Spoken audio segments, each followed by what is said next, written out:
kumis kucing, lidah mertua, lidah buaya, kembang telotok. Ups, pip itu ya harusnya disensor. Nah, kalau di Indonesia ada nama-nama unik untuk nama-nama kembang dan nama-nama tanaman, di Jerman juga ada nama-nama yang unik dan lucu. Mau tahu? Yuk, check it out.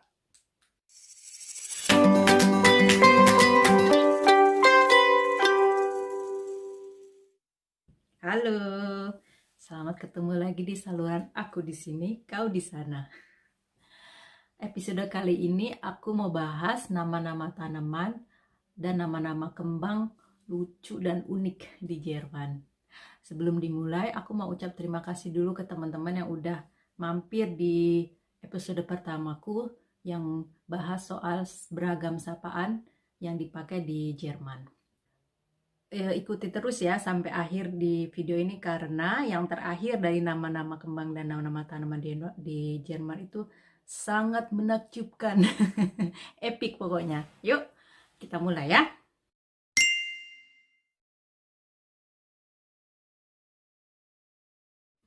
Yang pertama, nama uniknya adalah kembang ibu tiri. Ini beneran dinamain kembang ibu tiri, dalam bahasa Jermannya itu Stiefmütterchen. Nah, kalau teman-teman masih ingat di episode kemarin aku sempat ngebahas soal akhiran "schen" yang dipakai, yang kerap dipakai di beberapa kosakata Jerman. "Schen" itu kadang dipakai untuk menggambarkan sesuatu yang imut, kecil gitu ya. Nah, si kembang ibu tiri ini, Stiefmütterchen ini, memang kecil ya bentuknya dan warnanya lucu, imut gitu. Cuman kenapa dinamain ibu tiri yang kesannya kejam banget? Memang ada sedikit persinggungan ya, ada sedikit latar belakangnya dinamain ibu tiri. Jadi kelopaknya itu kan dia ada, kalau nggak salah ada 5 bentuknya ya, terus terbagi gitu. Jadi ada yang di bawah itu agak besar, dia menutupi kelopak yang atasnya, dan warnanya itu agak ada gradasi gitu, berbeda. Nah itu si yang kelopak bawah itu dia kan karena menutupi yang kelopak lainnya itu dianggap sebagai kejam, kejamnya ibu tiri, sehingga yang kelopak lainnya tertutupi, dan warnanya juga kan nggak sama ya, ada gradasi, jadi nggak mirip gitu dalam satu kuntum bunga itu, jadi nggak mirip, jadi dianggap itu kelopak lainnya adalah anak tiri. Anak tirinya. Alasan lainnya dinamain kembang ibu tiri, Stiefmütterchen, itu karena katanya kan si kembang ini dia gampang sekali perawatannya, jadi nggak usah terlalu ribet lah gitu ngurusnya. Nah, karena latar belakang ini juga dianggap sebagai kembang yang kalau nggak diurus banget juga mereka akan tumbuh. Jadinya semacam kalau kita hidup dengan ibu tiri mungkin. Jadi dinamain kembang ibu tiri. Jadi itu katanya latar belakang dari penamaan kembang ibu tiri.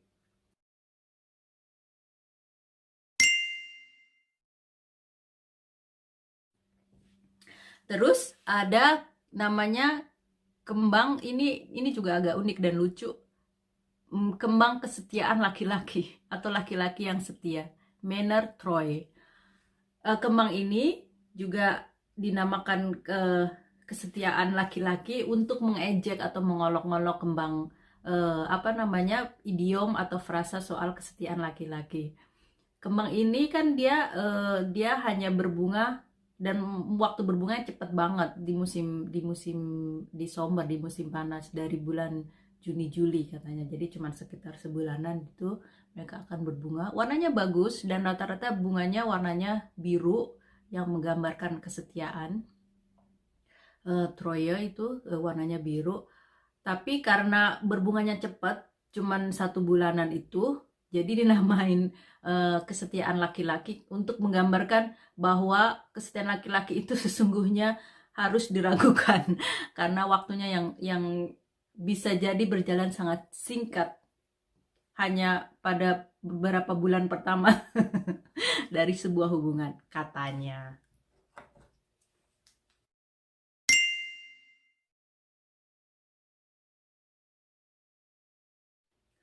Tahu lagunya Mbak Betharia Sonata? Kalaulah memang kita berpisah. Kalau nggak salah begitu ya. Hati yang luka. Nah ini ada kembangnya juga di Jerman. Dalam bahasa Jerman itu Tränendes Herz atau Flammendes Herz. Jadi hati yang luka. Bentuknya itu dia kayak kelopak air mata netes katanya. Jadi bentuknya sebenarnya bentuk hati. Terus kalau ditegesin lagi gitu, dia kayak ada kayak air mata jatuh di bawahnya gitu. Jadi dia apa namanya, ada kayak buntutnya. Jadi kayak air mata menangis. Makanya disebut atau dalam bahasa Inggrisnya broken heart. Jadi kalau nggak salah di Belanda juga nama-namanya mirip-mirip sekitar itulah. Memang jadi kesana syahdu bunga ini. Cocok untuk lagu Hati yang Luka.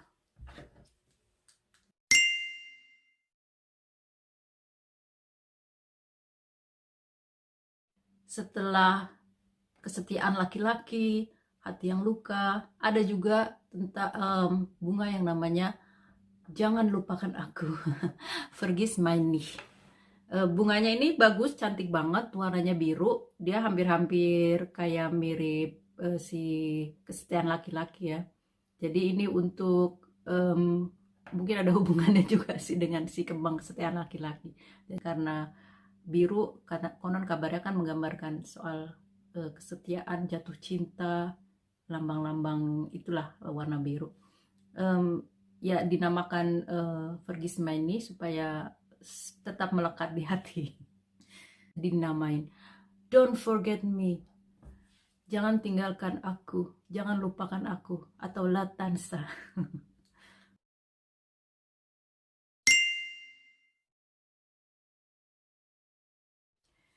Nah terus ada Mata Hitam Susana, cocok untuk nama almarhumah Mbak Susana. Ini dinamain Mata Hitam Susana karena di tengahnya kembangnya itu warnanya hitam kayak kelopak mata. Terus kenapa pakai nama Susana? Kayaknya ya nama umum yang dipakai untuk nama-nama Eropa mungkin ya. Karena kalau dalam bahasa Inggrisnya sama juga, Black Eye Susan. Bukan Susanne kalau dalam bahasa Jerman ya. Kalau bahasa Inggrisnya dipakai nama Susan. Ya, Susana kalau dalam bahasa Indonesia. Dinamain Schwarzaugige Susanne. Nah, Mata Hitam Susana ini kalau dalam versi Inggrisnya itu ada kisah yang dikaitkan dengan si Sweet Williams. Sweet William ini juga nama bunga yang cantik juga sih, tapi kalau dalam bahasa Jerman nggak pakai nama Sweet William, ada istilah lainnya Nelken. Sweet William ini juga ada ceritanya kalau dalam bahasa Inggris ya. Itu juga dipakai sebagai buket kembang waktu Pangeran William nikah sama siapa istrinya itu? Catherine. Aku lupa nama istrinya. Nah, judul roman kalau nggak salah pernah ada yang bertanya, si Mata Hitam Susana bertanya, kemanakah si William yang manis? Si Black Eye Susan, as where did Sweet Williams go? Kalau nggak salah sekitar itulah. Jadi mereka dibikin kisah dari nama bunga itu.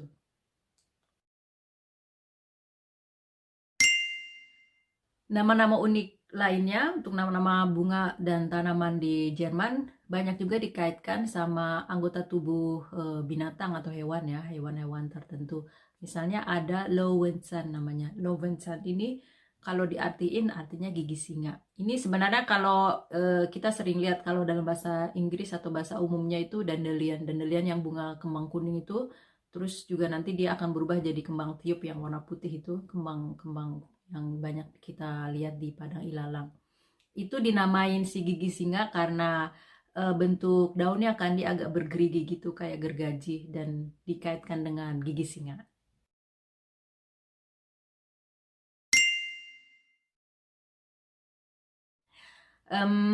Ada nama-nama lain yang dikaitkan dengan binatang, misalnya yang aku ingat itu ada juga mulut singa, atau si Lovenmaulchen. Itu mulut singa karena bentuknya kayak mulut singa. Tapi sebenarnya kalau dalam bahasa Inggris itu dia kayak justru kayak si mulut dragon. Apa namanya itu? Snapdragon kalau nggak salah. Nah, untuk nama-nama lain yang dikaitkan sama anggota tubuh binatang, untuk nama-nama kembang itu juga ada, tapi ini agak versi yang lebih elegan gitu ya. Namanya ada Gänseblümchen. Gänseblümchen ini anakku juga suka banget. Dia banyak ditemui di kalau kita di taman itu yang rumput liar gitu. Dia pasti akan ada tumbuh si kembang angsa ini. Kembangnya kecil putih. Em, Dia itu kan kalau di Padang gitu kelihatan anggun gitu ya. Jadi dikaitkan sama kalau di cerita-cerita di Eropa kan angsa itu digambarkan sebagai hewan yang elegan gitu ya. Kalau kita lihat misalnya kalau di opera balet itu ada putri angsa. Jadi dinamain si Gänseblümchen. Nah, si Gänseblümchen ini si kembang angsa ini juga yang sering dipetikin kalau lagi mainan di taman gitu, terus dirangkai jadi mahkota buat kepala, biasanya buat anak-anak cewek itu. Mereka merangkai si kembang angsa ini terus ditaruh di sebagai mahkota di kepala.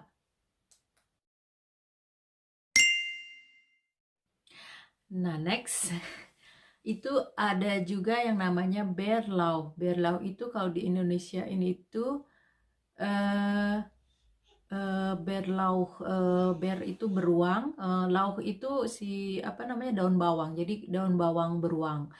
Nah, jadi ini sebenarnya tumbuhan liar dan tumbuhan yang kuno yang udah dipakai zaman nenek moyang zaman nenek moyang orang-orang Eropa yang orang-orang itu apa dulu kan masih masih agak mistik juga gitu ya, dan si beruang ini dianggap sebagai hewan yang berjiwa suci gitulah, yang disucikan, termasuk hewan yang disucikan orang-orang Eropa kuno.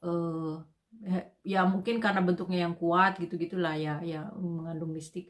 Jadi dianggap hewan yang bertuah si beruang ini. Terus dinamain ya bentuknya, baunya itu kayak kayak salah satu cirinya itu si berlau ini wanginya wangi bukan daun bawang, bawang putih. Jadi wanginya wangi bawang putih, terus bentuk daunnya itu ya kayak kayak daun bawang cuman gede gitu ya kelopaknya. Terus dia juga katanya dulu di masa kuno itu si tumbuhan ini sangat ramah untuk dimakan beruang. Jadi untuk usus beruang sangat ramah. Jadi dinamain si berlau.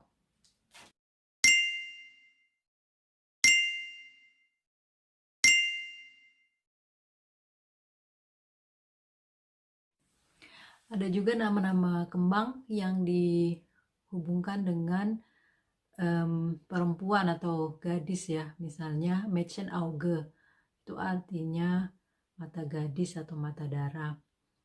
Selain itu ada juga Frauenmantel, artinya mantelnya perempuan.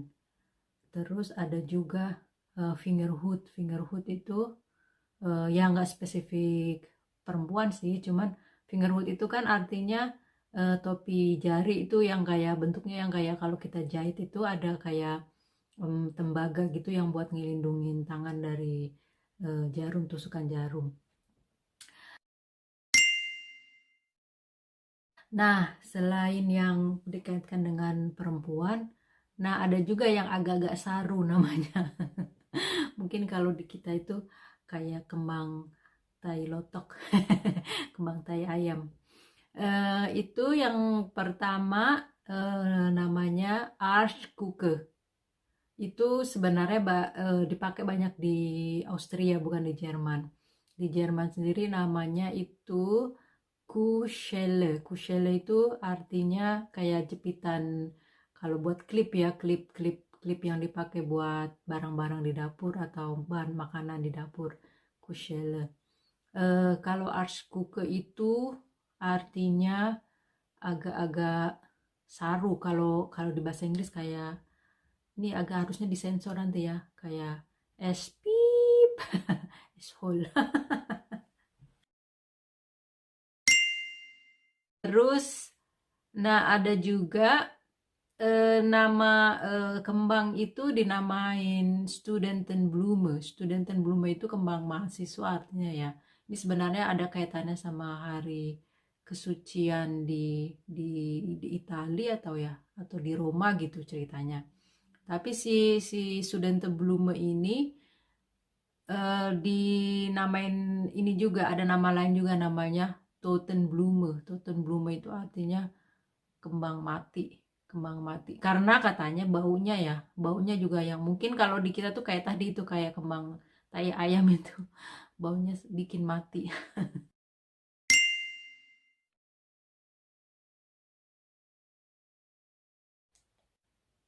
Nah, yang terakhir ini yang paling epic, paling lucu menurutku, itu ada hubungannya sama si mama mertua. Namanya Schwiegermuttersitz, atau sering disebut juga dengan Schwiegermutterstuhl, tempat duduk atau kursi mama mertua. Ini karena ya di Jerman juga, dalam rumah tangga itu hubungan antara menantu dan aku jadi serak ngomongin soal mertua. Hubungan antara menantu dan ibu mertua, dengan ya ibu mertua khususnya, itu hubungan yang berisiko, yang agak-agak riskan, berbahaya, jadi harus hati-hati. Kayak misalnya lidah mertua itu kan karena dia agak runcing, agak tajam ya, si si kursi mama mertua ini juga salah satu nama untuk jenis kaktus. Itu bentuknya apa namanya, si kaktus ini bulat gede gitu, kugel ya dalam bahasa Jerman itu, yang bisa buat tempat duduk. Tapi kaktus kan banyak durinya, jadi tempat duduk yang setajam omongan mertua. Nah, si eh, tempat duduk ibu mertua ini juga sering dipakai guyonan waktu aku kuliah. Misalnya kalau dapat dosen yang killer, eh, terus si mahasiswa-mahasiswa itu suka bisik-bisik bercanda, nanti kalau di akhir kuliah kita kasih, kalau atau kalau dalam momen-momen khusus kita kado si dosen killer itu si tempat duduk mertua. Biar si profesor duduk di situ, atau buat nyindir si profesor. Nah, jadi itu nama-nama yang unik, nama-nama lucu tanaman atau nama-nama kembang juga di Jerman. Mungkin juga ada nama-nama lain. Kalau teman-teman juga mungkin ingat atau tahu dalam bahasa daerah atau bahasa-bahasa negara lain, silahkan tambah di komen ya. Sampai jumpa lagi di episode selanjutnya. Ciao, ciao.